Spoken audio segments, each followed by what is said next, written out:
Welcome to U.S. Immigration TV. Now, I know that one of the main reasons people want to immigrate to the U.S. is for the sake of their children.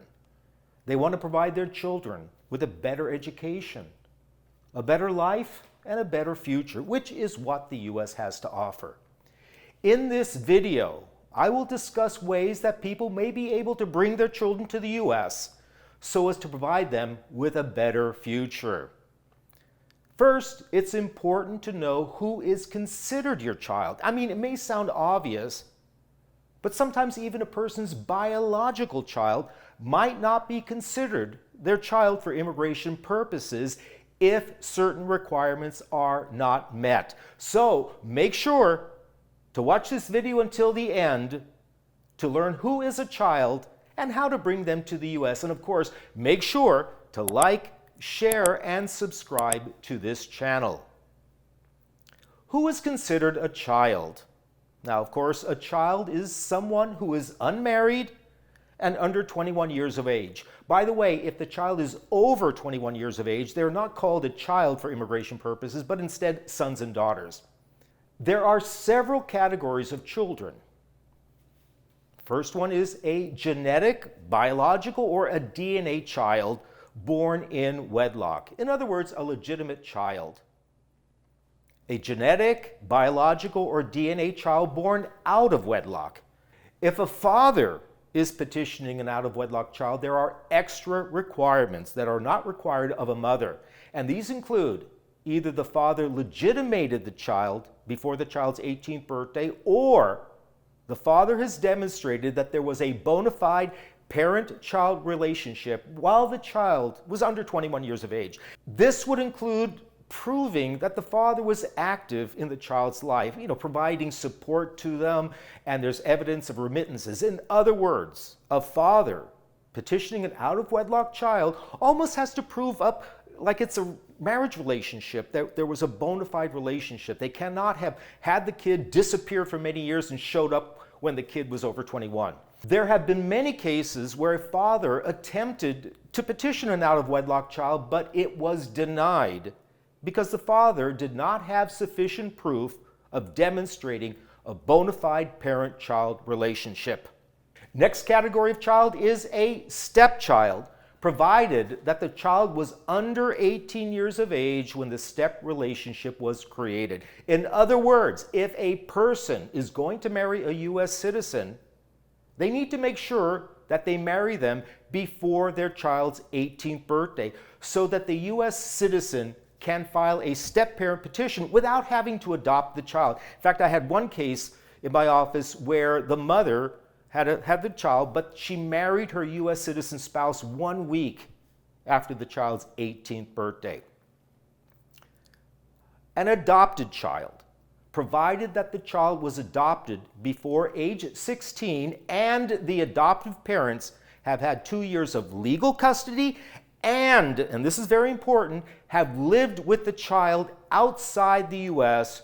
for at least 2 years. It does not have to be 2 continuous years, but many people have had their adoption petitions denied because although they obtained an adoption decree, they had not lived with the child for at least 2 years before filing the petition.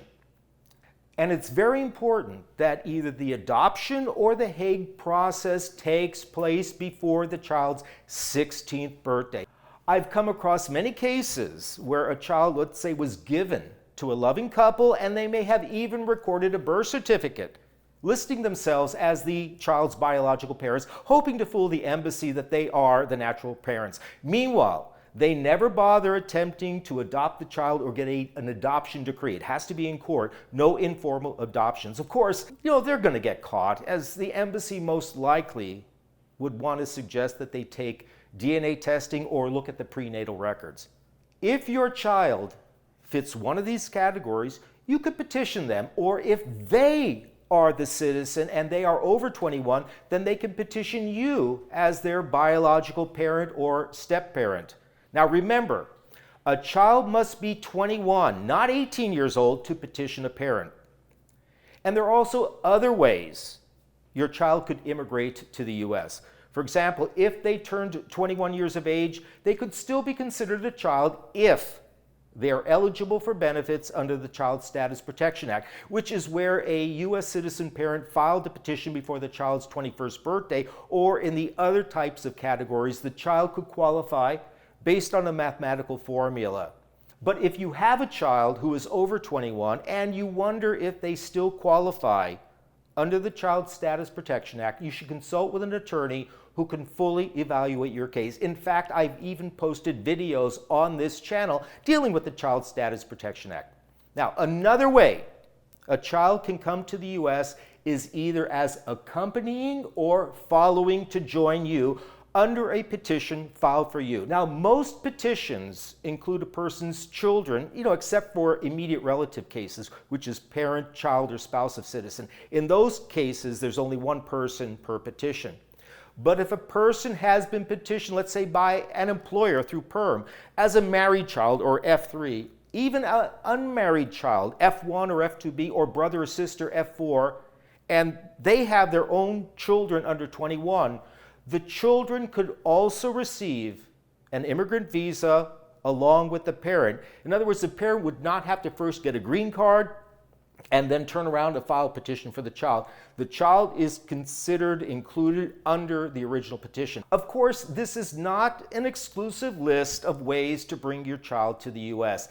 And if you have questions about your eligibility to petition your child or bring your child to the U.S. in the fastest possible way, I would strongly recommend that you consult with an attorney who can evaluate your immigration situation and provide you with the various ways and options to do so.